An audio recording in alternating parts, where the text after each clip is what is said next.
Madame, Monsieur, bonsoir et ravi de vous retrouver pour cette session d'information. Bienvenue à tous sur Gabon 24. Et nous commençons par la page du Gabon. Tout d'abord, une rencontre s'est tenue ce jeudi à Libreville entre le ministre d'État en charge de l'économie numérique, les représentants de la Banque mondiale et l'ensemble des opérateurs d'éthique. Objectif, faire du Gabon un pays à la pointe du numérique, dis-je bien. Mirandangé, Loïc Zigou.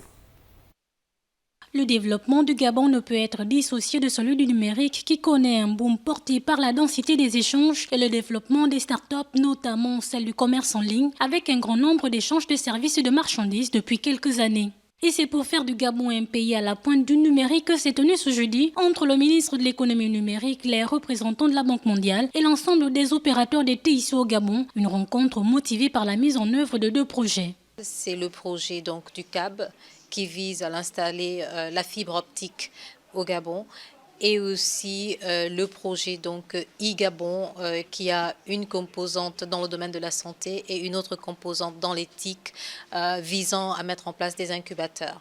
En 2014, le numérique a créé plus de 12 000 emplois directs ou indirects pour un chiffre d'affaires de 293 milliards au Gabon. Et pour Sylvie Dossou, ces 2 projets constituent une solution pour diversifier davantage l'économie gabonaise. Ces 2 projets ont un potentiel énorme pour transformer d'abord l'économie, que ce soit en termes de gains de croissance, mais aussi pour transformer, je pense, la vie des Gabonais et des Gabonaises et s'assurer, par exemple, de façon très concrète, que l'accès à Internet est élargi, que les coûts sont en baisse, qu'il y a beaucoup plus de compétition et de concurrence dans le secteur et pour assurer aussi que c'est un secteur qui participe pleinement à la volonté du gouvernement.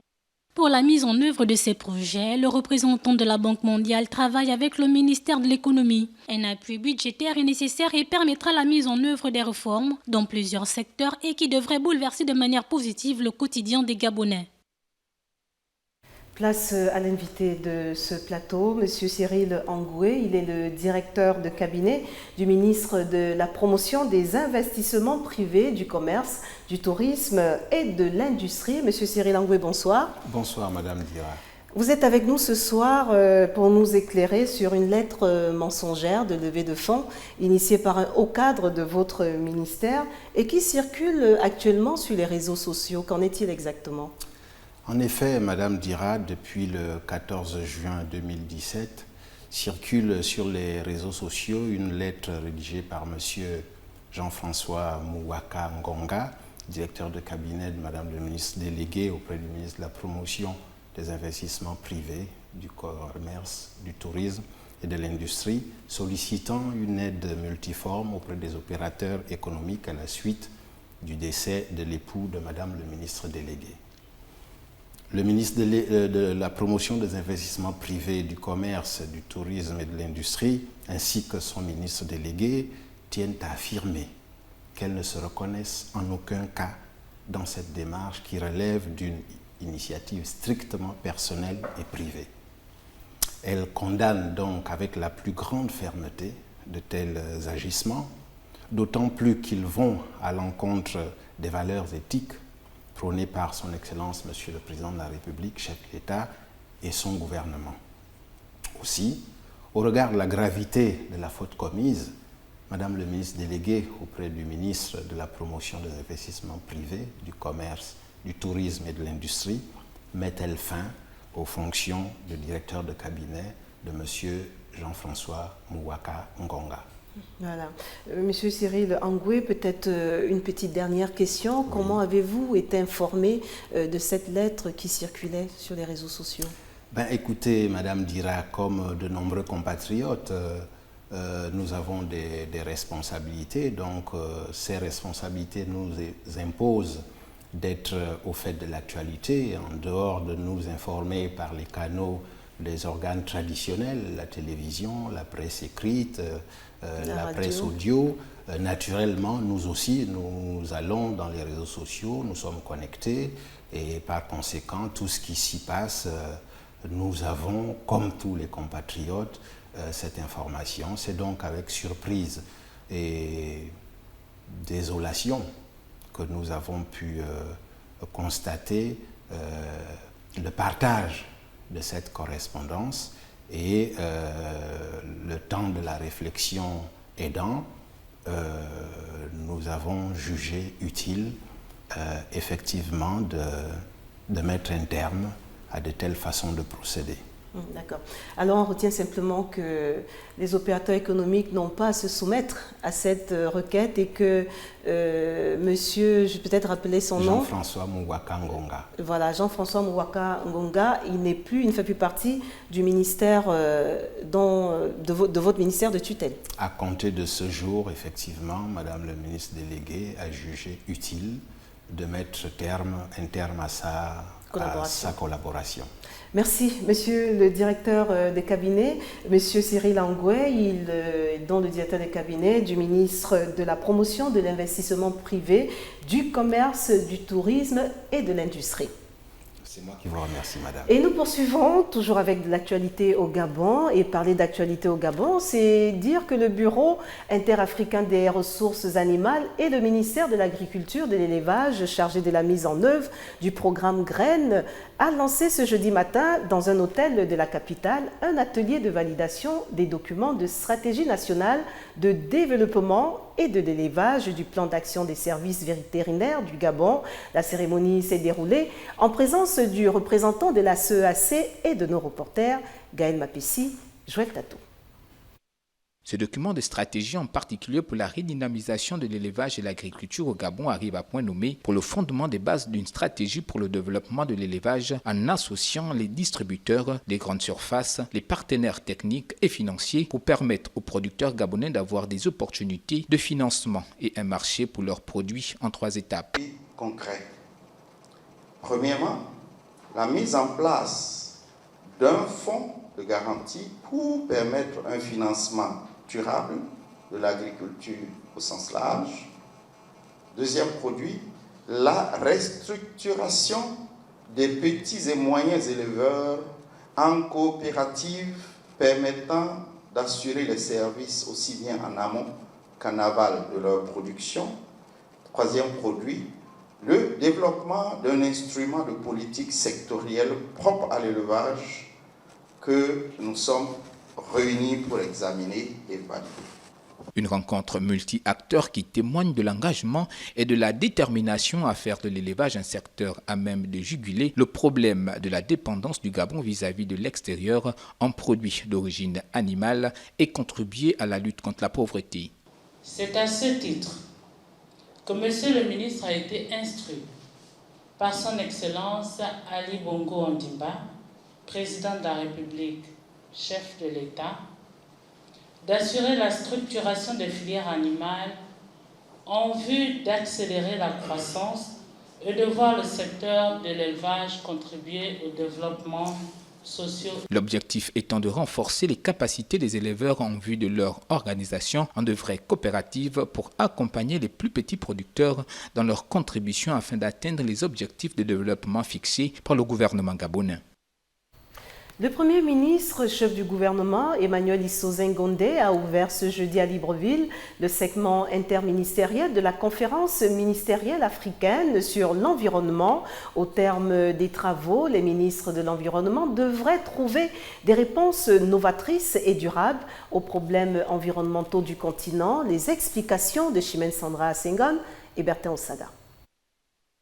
Les objectifs de développement durable, ODD, sont au centre des débats à Libreville depuis le 12 juin dernier à la faveur de la conférence ministérielle africaine sur l'environnement, la CEMAE. Ce jeudi, en évoquant les différentes thématiques lors de l'ouverture du segment ministériel, Emmanuel Issoze Ngondé a relevé la complexité et l'étendue des problématiques au cœur des actions de la CEMAE.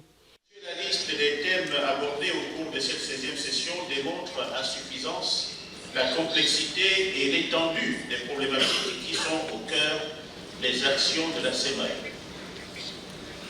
En effet, j'ai pu me rendre compte, pour m'en satisfaire, de la diversité et de l'innovation des sujets sur lesquels ont planché les experts durant ces 3 jours. J'ai également pris connaissance des points qui seront traités lors du segment ministériel. Avec le retrait des États-Unis de l'accord de Paris, l'Afrique doit prendre en main son destin. Au moment où nous nous engageons dans la mise en œuvre de l'accord de Paris sur le climat, la décision des États-Unis de se retirer de cet accord va nous interpeller. Nous, Africains, pour prendre nous-mêmes en main notre destin et nos priorités de développement. Nous sommes tous conscients que l'Afrique est le continent le plus vulnérable aux effets néfastes du changement climatique. Au cours de ces assises, avec les propositions faites par la société civile et les experts, les ministres de l'Environnement doivent trouver une position africaine claire, efficace et commune afin de se positionner sur la scène mondiale comme acteur majeur. Et juste après cette cérémonie d'ouverture, les ministres africains de l'Environnement sont allés présenter leur civilité et recueillir les orientations du chef de l'État Ali Bongo Ondimba, coordonnateur du comité des chefs d'État sur le changement climatique. Retrouvons Chimène Sandra Senghon, Bertin Osaga. En marge de la conférence ministérielle africaine sur l'environnement qui se tient à Libreville depuis le 12 juin, les ministres africains de l'environnement sont allés recueillir les orientations du chef de l'État Ali Bongo Ondimba, porté à la tête du comité des chefs d'État sur le changement climatique, le CAOS. Pour une durée de 2 ans, il devra proposer et mettre en œuvre une politique climatique, intégrer la politique nationale de développement durable déclinée dans l'agenda 2063. Je propose d'articuler mon mandat autour de 3 axes principaux.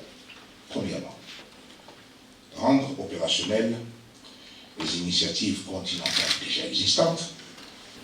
Le second défi est la mise en place d'une véritable stratégie de financement. Et en troisième lieu, nous devons ensemble définir un nouveau modèle de gouvernance. Selon Ali Bongo, les différents objectifs visés par le CAOS peuvent être atteints que si la communauté internationale réforme son système de gouvernance. Le trop grand nombre d'instruments de cette gouvernance rend ce système peu efficace au regard de l'urgence des situations et des drames vécus chaque jour par les populations les plus vulnérables. C'est tout l'intérêt du thème de cette conférence qui s'attellera à trouver les moyens et les mécanismes pour investir dans des solutions environnementales innovantes et dans le but d'accélérer la mise en œuvre des objectifs du développement durable 2030 et à nous notre agenda 2063.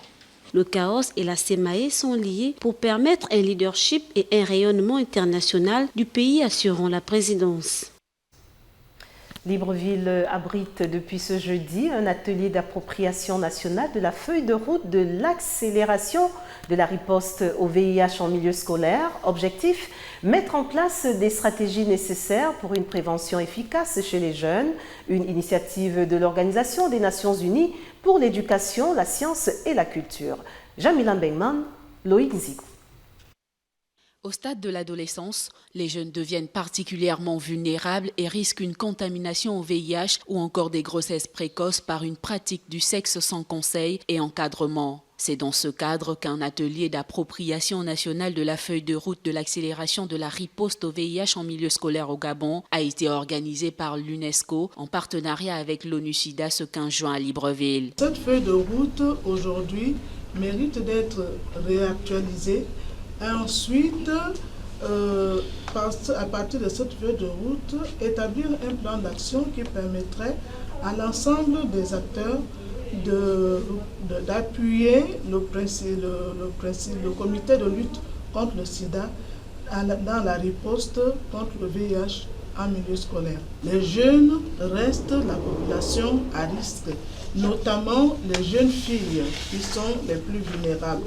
Au Gabon, les adolescents constituent le seul groupe où les décès dus au sida continuent d'augmenter et en ce qui concerne leurs connaissances, seulement 33% des hommes et 22% des femmes du même âge ont des connaissances globales concernant le VIH. On encourage beaucoup que non seulement les jeunes puissent être les bénéficiaires de cette activité, mais plutôt aussi que les jeunes puissent être des acteurs principaux dans cette activité. Selon le rapport sur le VIH 2015 au Gabon, le taux de prévalence du VIH varie de 3,1 à 7,2%. Le port du préservatif est encore une pratique insuffisante. Seuls 48,5% des personnes âgées de 15 à 49 ans qui ont eu plus d'un partenaire dans l'intervalle d'un an ont utilisé le préservatif.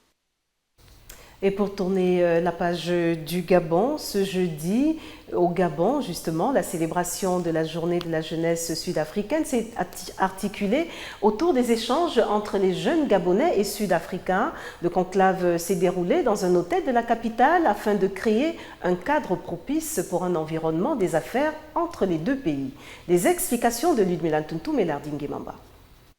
Offrir des perspectives d'opportunités à travers des échanges de connaissances en matière d'entrepreneuriat des jeunes, c'est l'objectif visé jeudi par l'ambassade d'Afrique du Sud au Gabon qui célébrait la journée de la jeunesse sud-africaine. Au programme, une table ronde des échanges interactifs entre des entrepreneurs sud-africains et gabonais pour créer des synergies.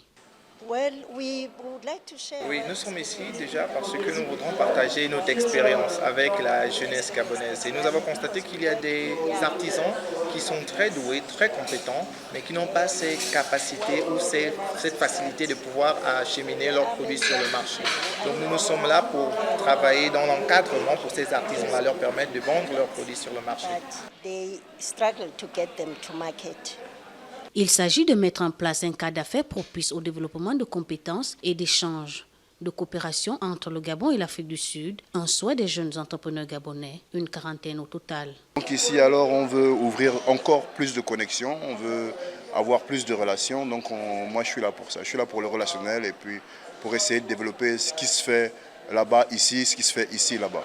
Célébré tous les 16 juin au pays arc-en-ciel en mémoire aux 600 victimes des émeutes de Soweto, le ghetto noir de Johannesburg en 1976, la journée de la jeunesse sud-africaine est un moment de commémoration, de souvenir d'une jeunesse forte et unie. Au Gabon, cette célébration s'articule autour de l'entrepreneuriat des jeunes pour une Afrique qui rayonne, unie et forte.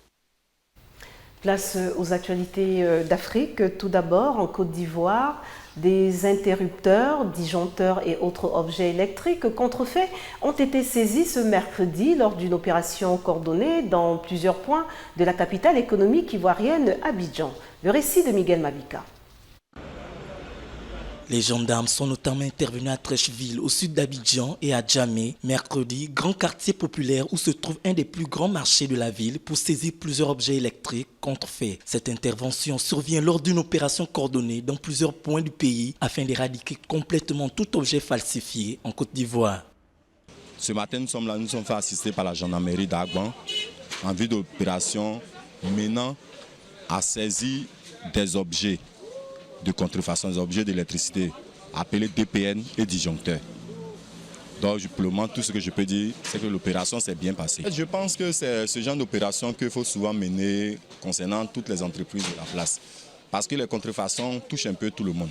C'est vrai, aujourd'hui, c'est en matière d'électricité, vu que c'est un matériel qui est très sensible. Parce que quand tu utilises ce matériel chez toi à la maison, qu'il y a un court-circuit, au lieu de couper le courant, il prend feu directement, même le matériel même prend feu. En mai, les autorités avaient saisi 40 tonnes de faux médicaments à Djamé lors d'une opération qui avait nécessité près de 700 membres des forces de l'ordre. L'enquête se poursuit pour démanteler le réseau, a affirmé une source proche du dossier. En Somalie, selon le porte-parole du gouvernement, au moins 18 personnes ont été tuées ce jeudi lors de l'attaque de 2 restaurants de la capitale somalienne Mogadiscio par un commando de 6 militants islamistes Shebab. Gaël Mapessi s'en fait l'écho. L'attaque a débuté mercredi soir par l'explosion d'un véhicule suicide et a visé 2 restaurants voisins. L'opération est terminée et les assaillants ont été tués par les forces de sécurité, a affirmé le porte-parole du ministère de la Sécurité. Au moins 18 personnes ont été tuées, y compris un citoyen syrien qui travaillait à l'hôtel, ainsi que 7 femmes somaliennes qui rompaient le jeûne dans l'hôtel. 10 personnes ont également été blessées lors de cet assaut qui a débuté vers 17h GMT avec l'explosion d'une voiture suicide contre le restaurant club Poch Street, populaire parmi les jeunes de la capitale et les Somaliens de la diaspora. 5 assaillants armés ont ensuite attaqué le restaurant Pizza House voisin Bondi à cette heure de la rupture du jeûne quotidien du mois musulman de Ramadan. Cette attaque est la première menée par les Chebab à Mogadiscio depuis le 27 mai, début du Ramadan, période généralement propice aux attaques des militants djihadistes. Dans le centre de la capitale sud-soudanaise, Juba, les prix des denrées de première nécessité ont flambé, conséquence directe de la guerre civile quasi ininterrompue depuis décembre 2013. Retrouvons Miguel Mabika. Là, comme au grand marché de Konyo, dans le centre de la capitale Juba, à 800 km plus au sud, les prix des denrées de première nécessité ont flambé, conséquence directe de la guerre civile quasi ininterrompue depuis décembre 2013. La livre sud-soudanaise s'est effondrée de 18,5 livres pour $1 en décembre 2015. Le taux actuel au marché noir de Juba oscille à présent autour de 140 livres pour $1. L'inflation a atteint des niveaux records, plus de 730% en août 2016 comparé à août 2015 selon la Banque mondiale. Les prix actuellement sont très élevés, beaucoup plus que l'année précédente. Je suis venu aujourd'hui avec 6 000 livres, mais regardez, le panier n'est même pas rempli et ça m'a coûté 6 000 livres. J'ai reçu mon dernier salaire en janvier, mais rien en février, ni mars, ni avril, ni mai, et nous sommes maintenant en juin. Actuellement, les prix ont triplé, vraiment triplé. Comme l'huile par exemple. Elles étaient à 700-800 livres et maintenant elle est à 3000 livres ou plus. La farine est passée de 600 à 1500 livres. Et tout augmente beaucoup trop. Pas juste un peu. On demande l'aide de Dieu. Au Soudan du Sud, 85% de la population active n'est pas salariée, travaillant en très grande majorité dans le secteur agricole. Mais le conflit a également fortement perturbé l'agriculture et le pays est confronté à une crise alimentaire de grande ampleur. Le gouvernement du président Salva Kiir sait le caractère très sensible du sujet et a fait venir début mai à Juba des camions transportant de la nourriture depuis l'Ouganda voisin. Cet afflux de marchandises à prix subventionné est censé permettre de desserrer la pression sur les prix. Mais l'effet semble-t-il limité pour le moment. Et puis, sport, judo, et c'était au Gabon. Début de stage de recyclage pour les arbitres de compétition judo ce jeudi à l'Académie Club d'Ali Bandeng. Nous sommes là dans le premier arrondissement de Libreville. Objectif, préparer les arbitres à officier au tournoi junior senior prévu se dérouler samedi prochain. Une initiative du bureau directeur de la Ligue de l'estuaire de judo. Gaël Mapessi, Jospin Bombadianga. L'ensemble des arbitres de judo de l'estuaire étaient à l'école ce jeudi en faveur d'un stage initié par le bureau directeur de la Ligue de l'estuaire. Objectif, lancer les activités de la Ligue et préparer les arbitres au tournoi junior senior qui se tiendra samedi prochain à Libreville en vue de préparer les Jeux de la francophonie prévus pour juillet prochain en Côte d'Ivoire. Les principales raisons déjà sont la reprise des activités de la Ligue de l'estuaire et surtout le recyclage qui nous est imposé pour les arbitres avant toute compétition. Parce qu'il faut dire que samedi prochain, nous avons une compétition de préparation pour les athlètes de l'estuaire aux Jeux de la francophonie. Comme il est de coutume en judo, avant chaque compétition, il est important de recycler les arbitres afin de les mettre en phase avec les nouvelles règles. Pour nous aujourd'hui, il était question de revenir sur le nouveau règlement qui vient d'être mis en vigueur pour la nouvelle Olympiade, donc 2017-2020. Il y a pas mal de petites choses qui ont changé, donc il fallait qu'on revienne dessus afin que chaque arbitre national s'en imprègne pour parfaire son arbitrage. Après une journée d'apprentissage et de remise à niveau, le rendez-vous est pris pour le 17 juin au lycée Paul Ndjengongodjou dans le premier arrondissement de la capitale gabonaise.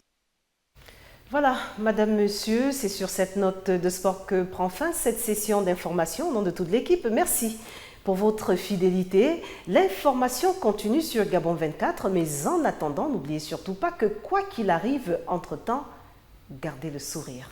Au revoir.